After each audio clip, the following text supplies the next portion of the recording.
So I read 22 books, well, I finished 22 books in the year 2018, and there were a few books that I read that I consider favorite books now. And instead of, especially because I have other videos planned, which I keep on freaking mentioning, which I'll talk about more when I get to those books, well, that book in particular. Instead of doing like a favorite books of 2018, I thought I would go through the 22 books that I read and that I finished, and yeah, just rank them from like least favorite, or obviously it's my own personal opinion, but like my least favorite to what I thought was the best. I keep correcting myself and saying the books that I finished in 2018, and that's because there are a few books that more than a few books actually, that I started in 2018 that I didn't end up finishing, that I plan on going back to, or that I'm currently reading still. And there are also some books that I ended up starting in 2017, and then I finished it in 2018, so it counts more towards the reading year of 2018. Okay, also, before I get into the list, if I have talked about any of these books, which I most likely have, in previous videos, I will link those in the description. The whole list will be in the description with links to videos where I will be able to further discuss the books, because I can't get into what they're about, but I will tell you like why I am ranking it in this place, and sort of my feelings like now, very much like how I'm ranking the books now, my thoughts on them now, whether or not I even remember what happened. So, starting at the bottom, it's actually a short story. It's called Never Bet the Devil Your Head by Edgar Allan Poe. And I really love Edgar Allan Poe, but this story just was kind of boring, and really, like, it was just like a moral story. Like, don't bet the devil your head because you'll lose your head. And that's exactly what happens. This guy bets the devil his head and he loses his head. It ends up playing out a little differently than you think it would, in a kind of like stupid way, but yeah, it's at the bottom. So in the 21st ranking, if I would hold it correctly, is The Little Friend by Donna Tartt. If you've watched previous videos of mine, you may know that I struggled with this. I started this in 2017, and I even read it along with listening to the audiobook to finish it. And I was like so determined to finish it, especially once I was like already so far into it. I was like, I can't put this down. It's like 555 pages. I must read it.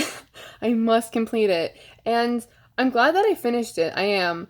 I just can't, like, I didn't have a good experience reading it for the most part, so that's why it has to be lower on the list. I had different expectations for it, that's for sure, though. I thought it was going to be more of a mystery, more of a thriller, but instead it was like this, like, slice of life kind of story, but, like, not like yummy, delicious, crisp apple pie.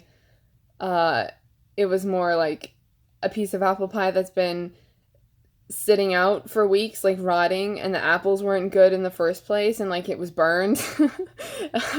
Yeah, because it's like it's dark and gritty, and it doesn't really involve a murder of a child, but like that's the sort of catalyst of the story. Like, is it really the catalyst of the story though? Like, that's what I thought it would be more about, but it's not really.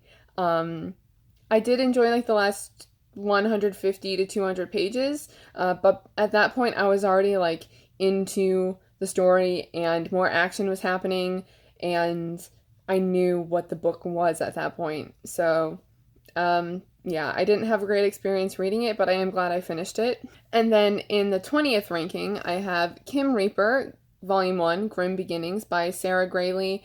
I just don't remember this very well. I like the, this is a graphic novel. Obviously I just said it's Volume 1. I would have to reread this if I were to continue. I really like the art style of it, and the sort of like quirkiness of it, and the story. I just don't remember what happened, and I don't feel like connected to any of the characters. So I think I'm more, in terms of graphic novels or like graphic novel series, which is, that doesn't make sense because a novel is like a standalone thing, but oh well. I would be better to read all the volumes, like binge read them, like marathon them, as if I was reading one book. Like that would be better for me. So, yeah, this is towards the bottom. Then in the 19th ranking, I have another Edgar Allan Poe short story called Metzengerstein, I think, if I'm pronouncing that correctly. And I really liked this, actually. I really liked the writing of it. I mean, I love Edgar Allan Poe's writing anyway. So I really liked the writing of it, and the story was interesting. It played out like the way that I thought it was going to be, but it was still like detailed and morbid, I guess. Morbid enough to like keep my interest and to be engaged in the story, even though I knew what was, well, I was able to predict what was like happening. I feel like I have to rank it a little lower on this list because it's only one short story and not like a full novel. And then in the 18th ranking, I have Ted and I, A Brother's Memoir by Gerald Hughes.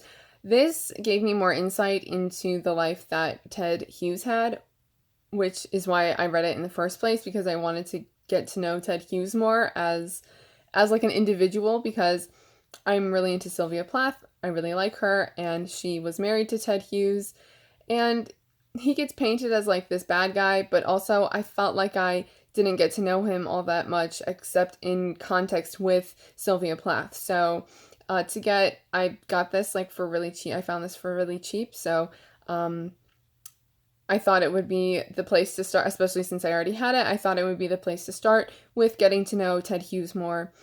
It is more about Gerald, which I understand because it's his memoir. And also Gerald and Ted don't actually get to spend that much time together in their adult lives, but it still gave me information on how Ted was raised and like what his family was like. So I appreciate the perspective that it gave me with getting to know Ted more. In the 17th ranking, I have Annihilation by Jeff Vandermeer, which I actually just watched the film adaptation of a few nights ago, and so that's like definitely more fresh in my mind. This for me was just very much a setup book. There's two more in the trilogy that I haven't read yet, but now that I've watched the film adaptation, although they are different, I have a little bit more motivation to like continue the series, since it's been a while since I actually have read this. It's a really good setup. It's a lot shorter than the other books. I think it's not even 200 pages. That's like just enough time to sort of establish the world that this takes place in. And this is sci-fi, and I mean it takes place in like our world, but then like something had happened to create this like Area X.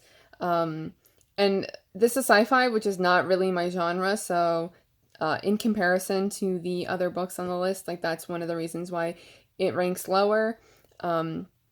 Also, the specific details of this I don't remember as well, especially now having film stuff like meshed with it. So. And then in the 16th ranking, I have The Reader by Bernhard Schlink, which is historical fiction, and I really like historical fiction, so that's automatically like something that I would gravitate towards. And I particularly liked the sort of twist in the story. It really made me think. This is something that I go into more detail with in a previous video. Yeah, it just made me think a lot, and wasn't what I expected, even though I should have been able to piece it together.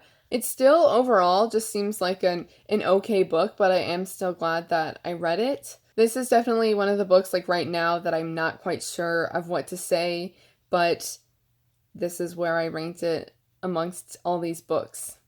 So the next 5 books, so like 15 through 11, these are just the books that I had left. Like I put books in order in the beginning of the list and towards the end of the list and sorted all that out, and then I just had these 5 books in the middle that I couldn't like further distinguish where I wanted to place them. So they can pretty much be interchangeable within these 5 rankings, and the order that I'm going in is just the way that they were left when I was trying to rank all the books. So in the 15th ranking, I have Unfiltered, No Shame, No Regrets, Just Me, a memoir by Lily Collins, who is an actress, and I really appreciate, which I'm going to say appreciate like a lot of times, I already noticed that, but I really appreciate what she talks about and how much she opens up. She talks about serious issues that I think that, especially having a very young adult teen fan base, is important, because it's something that there are things that she dealt with when she was that age, and she didn't really recognize within herself. She had other people who were helping her, and she's very open about it now, and encourages other people to get help. She like really just wants to be helpful, and she's so caring and loving, like you can really tell. So she's someone who has dealt with eating disorders, and she's been in abusive relationships, which that's what I found the most interesting, because I didn't know that going into it.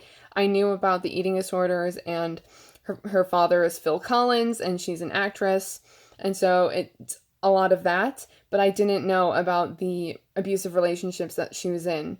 So that was really eye-opening, especially because, as I said before, it's something that she didn't realize she was in until other people kind of like opened her eyes, and she kept on like blaming herself, which you'd think like you'd be able to recognize that, especially because it's something that people talk about all the time.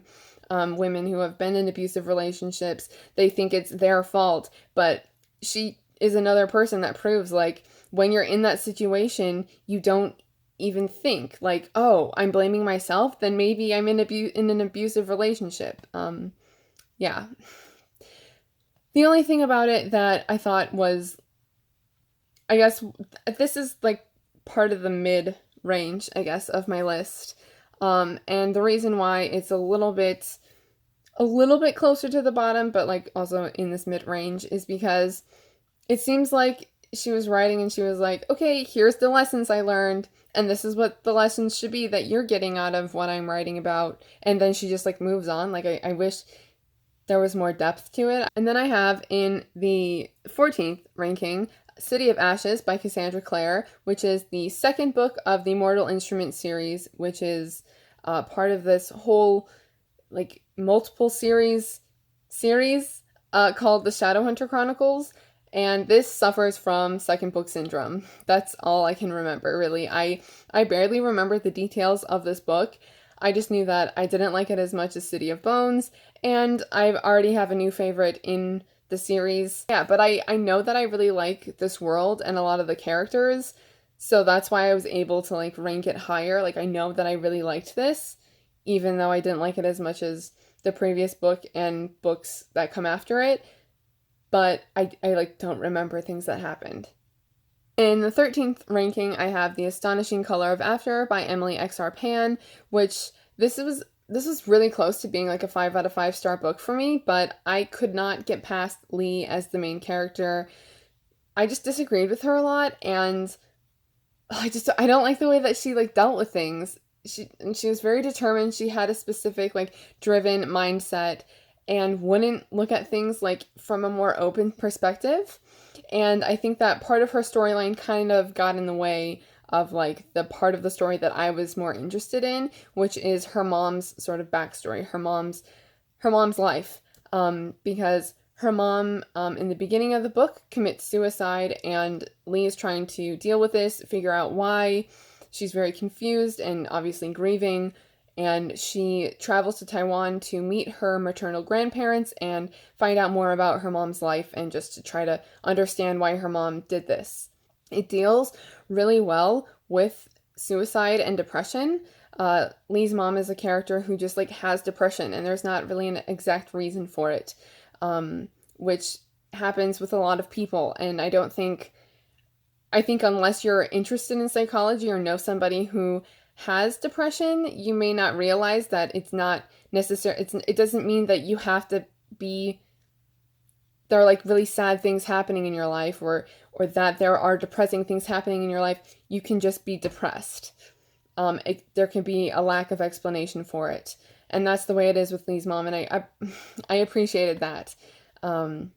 Because it wasn't trying to paint a picture in a specific way. In the 12th ranking, I have Obsidio, the third book in the Illuminae Files trilogy by Amy Kaufman and Jay Kristoff. I had to look at their last names to make sure I wasn't mixing them up. This is one that I know I really enjoyed, and that it was a roller coaster ride. I know I didn't like it as much as Gemina, which is the second book in the trilogy. That one's still my favorite. I remember being a little let down and disappointed. I do not remember what happened in this book. Like, I don't remember the new characters that we met. I know that the characters that we had previously met also have a part in this. I don't remember the new characters. I don't remember what happened. But I know it was a roller coaster ride because all these books are. They're crazy. I can't even remember, like, what the other element was. Was there another? There had to have been another element. Like, Illuminae, the first book, has, like, this virus that turns people into, like, zombies, but like high-functioning zombies. And then the second book has these weird worm creature things that I kind of picture like that worm in like Dune, but not as big, but like has all those teeth, all the sharp teeth that like suck on your brain. That's what happens in Gemini. And then what's the weird element in this? I don't remember. Unfortunately, I just don't remember a lot about this, but I know it was crazy.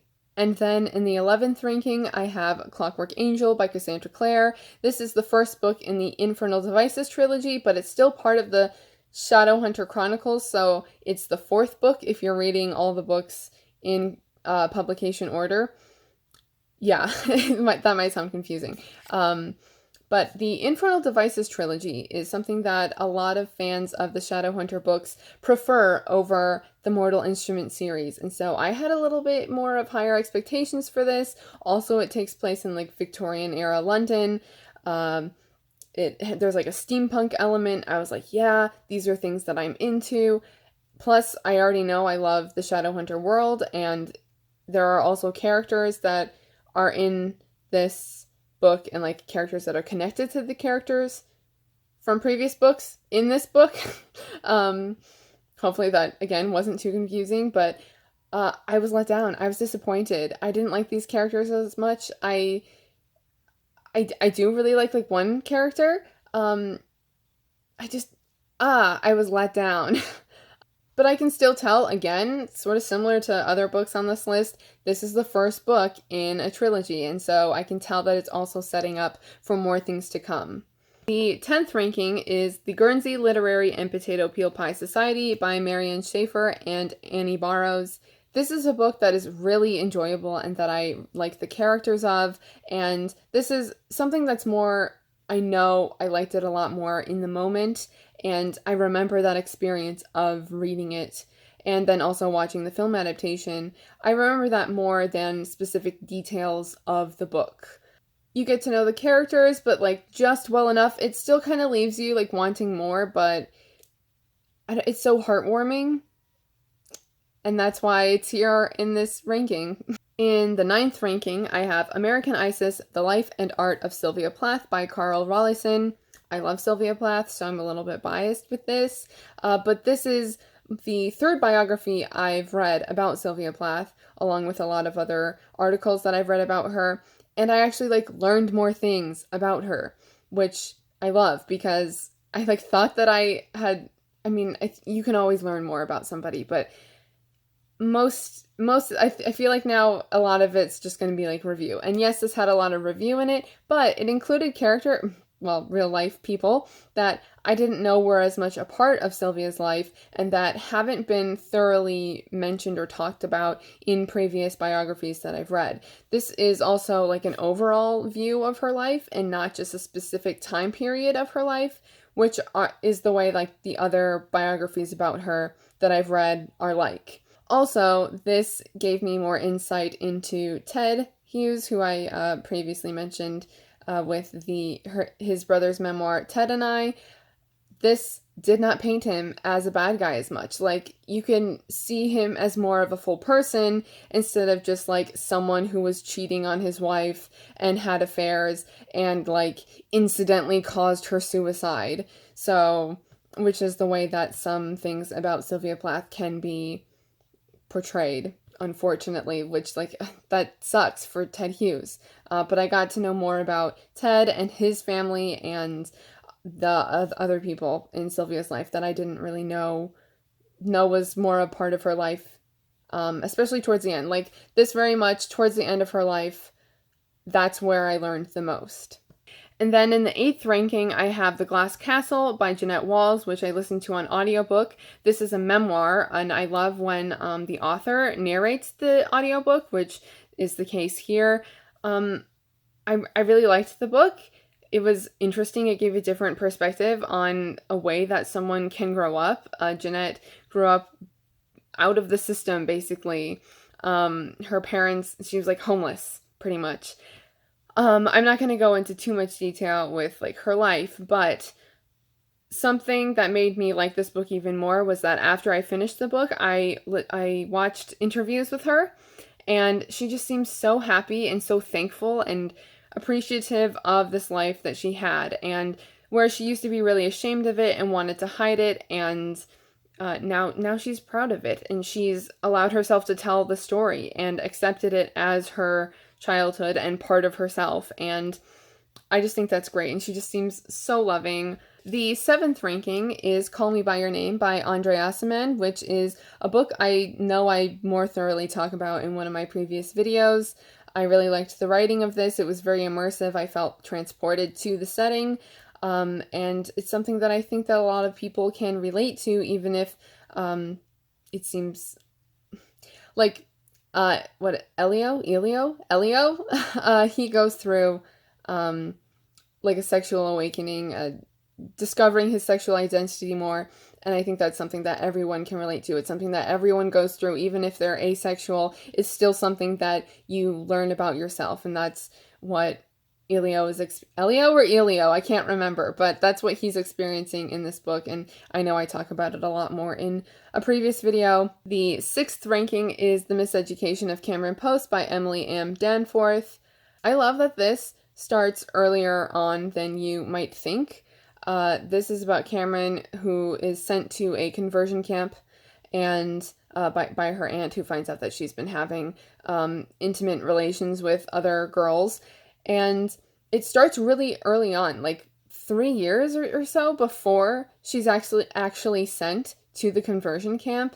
And I like that we really get to see this development of Cameron as a character and her identity and her sexual orientation. I know that this is another one that I talk about more in a previous video.